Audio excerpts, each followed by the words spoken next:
How to do an invisible decrease for amigurumi using single crochet. Now I'm making a cat. I'll show you the final product in the end.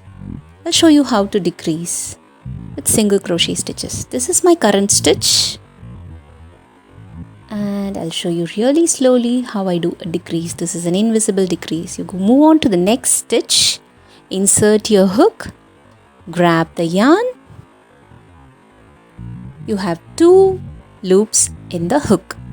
Now move on to the next stitch, grab the yarn through the stitch. Now you have 3 loops in the hook like in half double crochet.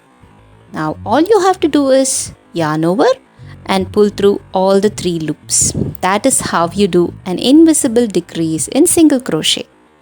That is my final product. Thank you.